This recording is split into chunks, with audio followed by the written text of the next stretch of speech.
With the train and passengers departing, leaving me almost alone on the platform, one of the first things that come to my attention were the images on the walls, depicting the history of where I am now. East 1 West.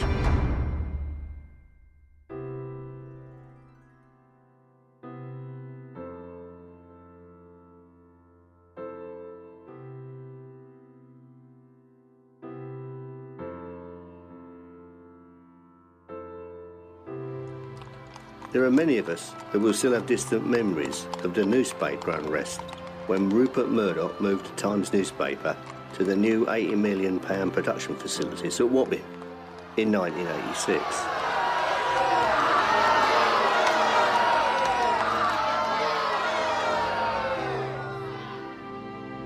And of course, there is the mural depicting They Shall Not Pass, commemorating the local residents' stand against Oswald Mosley's march through Cable Street in 1936. But what else is there?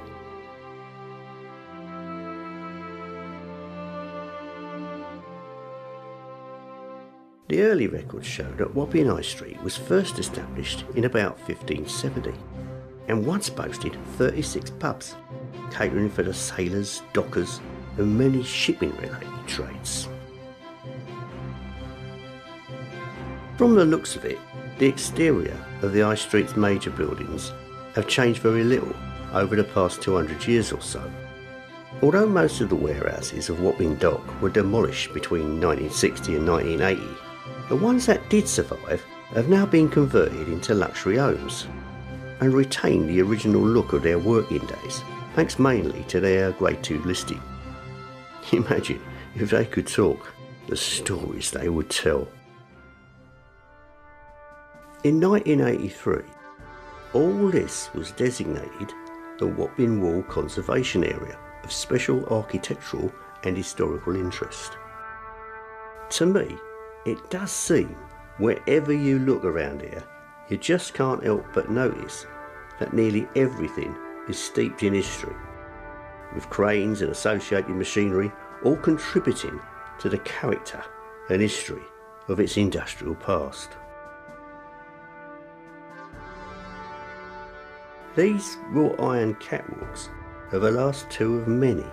They were used to move the valuable goods from one row of warehouses adjacent to the waterfront across the road and to another row without the threat of pilfering or land-based piracy.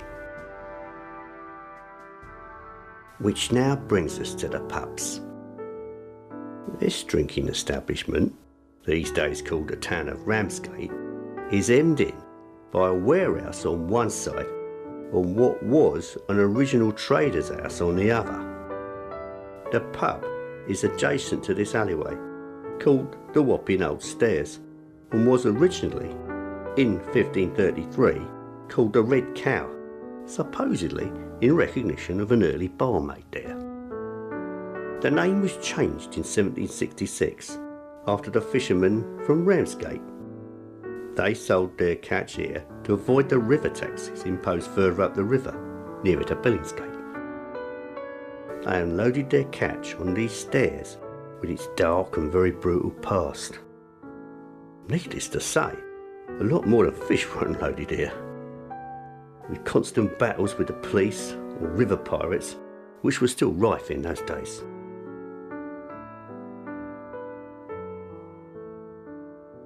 Captain Bligh also came to this foreshore to inspect the Bounty before buying it for his ill-fated voyage to Tahiti and the eventual mutiny. The mutiny was brought on mainly by his harsh regime and the idyllic life Tahiti appeared to give to the mutineers. Moving back east, along Wapping High Street on our circular walk, we passed the gun warehouses and what was the gun wharf, from which guns and other armaments were both made and exported. We then pass along to the New Crane Wharf and the occasional alley like this one, which leads down to the Thames foreshore. Then we turn a corner to where Wapping High Street becomes Wapping Wall and a whole series of 4 to 6 story warehouse residential conversions and small businesses, and a proliferation of estate agents. Eventually, these give way to the Prospect of Whitby pub, which claims to be the site of the oldest riverside tavern, dating from around 1520. At least there is evidence that an inn was located on this site in the reign of Henry VIII, and he died in January 1547.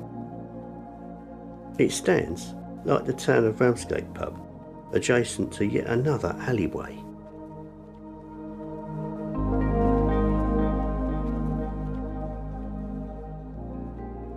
It was formerly known as the Devil's Tavern on account of its dubious reputation as the meeting place for smugglers, cutthroats and the likes. All that remains of the building's earlier period is the 400-year-old stone floor. It's on record that Samuel Pepys wrote some of his diary whilst enjoying his regular tipple sitting in this window. And also the likes of Turner and Whistler were regulars. And in his time, Dickens also frequented this pub, and no doubt would have known the waterfront in the 1850s as a squalid and decrepit place. It's suggested that the area gave him the inspiration for the characters of his books. And in Oliver Twist, he describes one of Wapping's workhouses.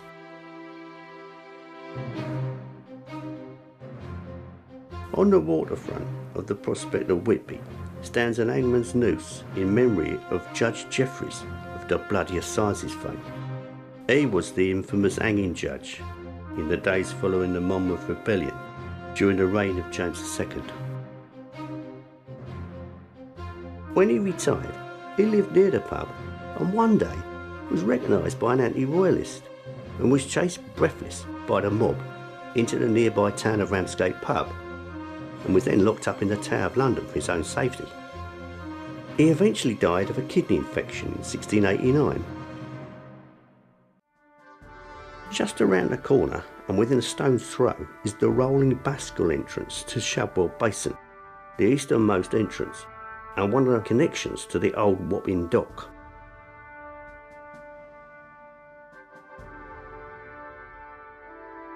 Following the footpath along the northern side of the Shadwell Basin, it eventually takes you to the canal leading to what was the East Dock, which was landfilled in the mid-1980s. Later, when it was landscaped, it became known as Wapping Woods, just another part of the £1.7 million Western Docks development scheme.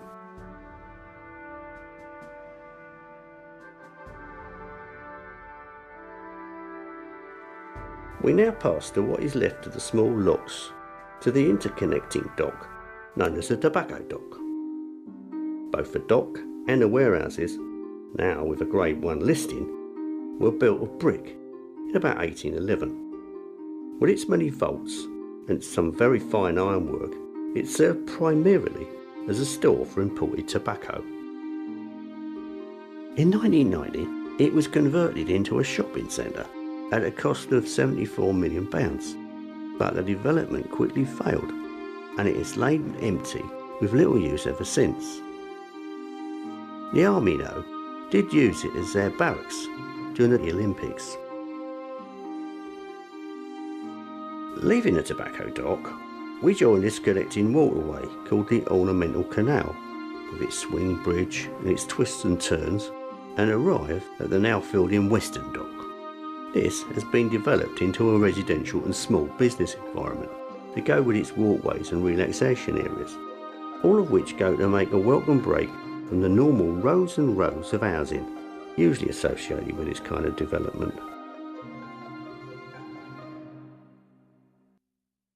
This last corner in the canal eventually takes you past what is left of the old locks and up the stairs into the Hermitage Basin, one of the western entrances to the old Wapping Dock. Now, like a lot of the walkways on the Wapping Walk, it still retains some of the local history and dockland artefacts, so you can still trace some of its identity.